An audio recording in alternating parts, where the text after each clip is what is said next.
시간에는 지역지구제에 대해서 공부를 해보자고요. 우리가 정부를 간섭을 하는 방법에 세 가지가 있다고 그랬죠. 직접 하는 방법, 규제하는 방법, 간접 방법이 있는데 그 중에 규제의 대표적인 게 용도지역지구제다. 그러면 용도지역지구제라는 것은 용도지역, 용도지구를 정부가 지정을 했다라는 거죠. 구체적인 용도가 무엇이냐를 따지는 것은 우리 공법에서 배우는 내용이고, 그 다음에 학개론에서는 이게 목적, 이게 왜 했느냐, 그 다음에 효과, 어떤 효과가 있느냐, 그리고 문제점은 뭐냐, 이런 관점에서 접근하는 것이 개론의 생각이죠. 지역지구제는요, 두 가지 큰 목적이 있습니다. 국토의 효율적 이용, 용도 지역을 지구를 지정하므로 계획적으로 용도를 지정하기 때문에 전국토의 효율성을 위해서 한다, 이 말 기억하시고요. 그 다음에 또 하나는요, 지역지구를 지정한다는 것은 하나의 용도로 지정함으로 인해서 나쁜 용도가 생기지 않죠. 나쁜 용도가 들어오지 않는다는 것은 무슨 외부효과의 감소, 부의 외부효과의 감소, 대단히 중요합니다. 지역지구제는 부의 외부효과를 감소시킨다, 이런 말도 목적에 들어갑니다. 자, 그런데 또 하나의 목적이 있어요. 여기서 세대 간의 형평성의 달성, 이런 말이 있는데, 여기서의 세대라는 것은 우리와 우리 후손과의 관계입니다. 자, 여기서 하나 알아야 될 것은 정부가 용도를 지정한다는 것은 크게 두 개의 용도죠. 하나는 개발에 관한 용도가 있고, 또 하나는 보존에 관한 용도가 있죠. 그럴 때 이 개발로 용도를 지정했다는 것은 우리 세대에서 그 땅을 이용했다는 거고, 보존했다는 것은 그 땅을 우리 후손에게 넘겨줬다, 이런 의미를 갖고 있어요. 그러면 정부가 용도를 지정함으로 인해서 한정된 국토를 우리와 우리 후손이 나눠 쓰자라는 생각을 세대 간의 형평성의 달성이라고 하는 거고, 이거는 목적에 들어가는 겁니다. 그래서 지역지구의 목적은 효율적 이용이고, 부의 외부효과가 감소가 되고, 그 다음에 세대 간의 형평성이 달성된다, 이 세 가지를 목적으로 생각을 해주세요. 물론 이것만 있는 건 아니고 몇 가지 더 있는데, 이런 것들은 지문을 통해서 풀어보시면 되겠어요. 자, 이렇게 해서 용도 지역 지구제를 지정을 하는데, 그러면 지정을 함으로 인해서 어떤 효과가 생기느냐라는 거죠. 그럴 때 용도 지역 지정을 하면은 부의 외부 효과가 줄어든다라고 이야기했어요. 부의 외부 효과의 감소는 수요의 증가를 가져오죠. 그러면 수요의 증가, 그러면 수요 증가의 원인은 부의 외부 효과로 인해서 수요의 증가가 되는 거죠. 그러면 가격의 상승, 초과이윤의 발생, 공급의 증가, 이건 패턴으로 기억을 하자고요. 다시요.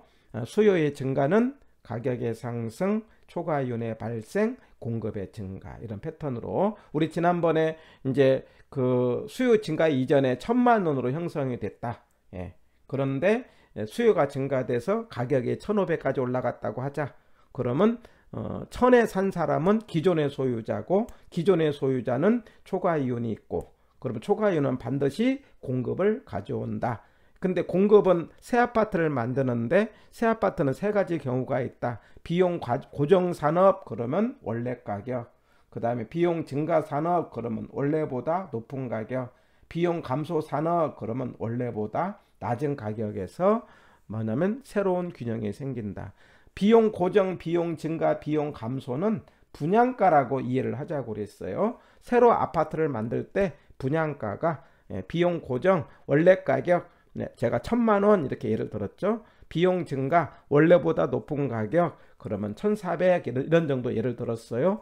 비용 감소, 원래보다 낮은 가격, 900 이런 정도 예를 들었어요. 이래서 새로운 균형이 생기는데, 주의를 요할 것은 이렇게 비용 고정, 비용 증가, 비용 감소 이런 말이 나오면은 새 아파트를 만들 때 나오는 거기 때문에 반드시 공급은 증가된다는 거, 거래량이 증가된다는 말을 꼭 기억을 하고, 또 하나 패턴에서 비용 고정은 수평으로, 비용 증가는 우상향으로, 비용 감소는 우하향의 모양이 생긴다라고 기억을 하는 겁니다. 여기까지가 장단기의 효과가 되겠어요. 자, 그런데 지역지구제 가장 큰 문제점은요, 형평성의 문제가 있죠. 예를 들면은 아까 용도 지역은 개발과 보존으로 지정을 하는데, 만약에 보존으로 들어가면은 그 지역에 보존으로 들어간 사람은 마음이 아프죠.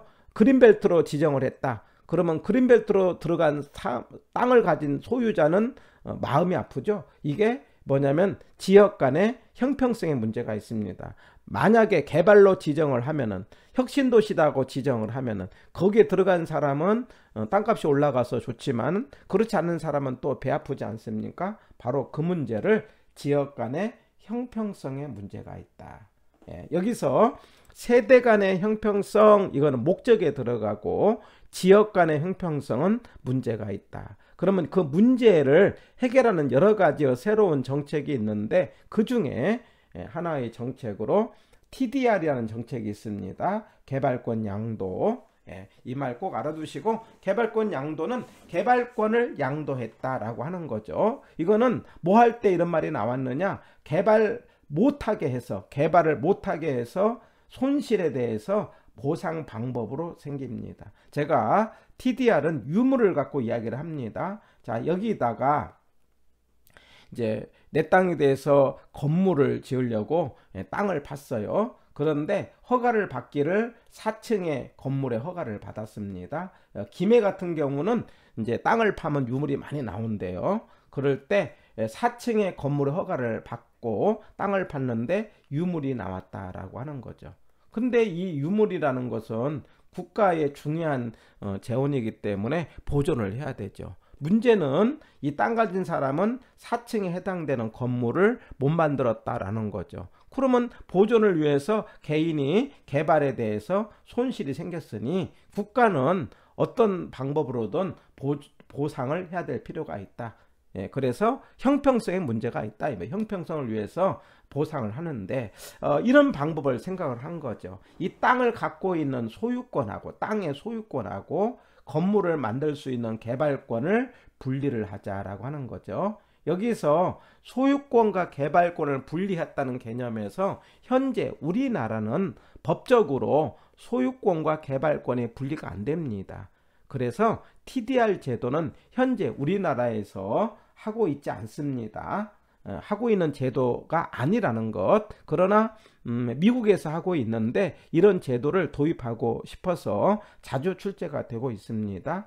땅에 있는 땅의 소유권하고 4층의 건물 만들 수 있는 권리를 분리를 해갖고 4층의 권리만 옆에 있는 사람이 건물을 짓는데 여기에 3층의 허가를 받았다고 하자. 이 3층은 자체 허가입니다. 그런데 이 4층을 일이 파는 거죠. 4층을 사갖고 와갖고 여기에 7층에 집을 짓도록 허용하는 제도를 뭐라고 하는 거니? TDR이라고 하는 겁니다. 그러니까 소유권과 개발권을 분리를 해갖고 개발권만 양도했다. 양도했다는 것은 팔았다는 거기 때문에 시장의 원리로 보상을 했다. 그러니까 4층을 못 만들게 했던 것들을 팔므로 인해 갖고 보상을 받았다라고 하는 거죠. 그러니 정부가 보상을 한 것이 아니라 시장을 통해서 보상을 했다는 것이고, 그런데 여기서 보상을 받으려면은 사가는 사람이 있어야 될 것 아닙니까? 그러면 사가는 사람이 있으려면은 집을 못 만들게 했을 때, 못 만든다는 것은 규제가 많을수록 그 집을 지을 수 있는 권리가 커지기 때문에 TDR 제도가 활성화되려면은 규제가 많을수록 효과적이다. 여기까지 생각하시면 문제를 풀 수가 있습니다. 자, TDR 그러면 개발권 양도인데 소유권과 개발권을 분리를 해갖고 집을 못 만들게 했을 때 개발권만 팔도록 했는데 정부가 보상한 것이 아니고 시장을 통해서 보상을 했고, 보상을 받으려면은 규제가 많아야 되기 때문에 규제가 많을수록 효과적이다. 이런 말로 풀어갑니다. 해서 이번 시간에는 지역지구제와 그 다음에 그 짝에 해당되는 개발권 양도에 대한 개념을 공부를 했습니다.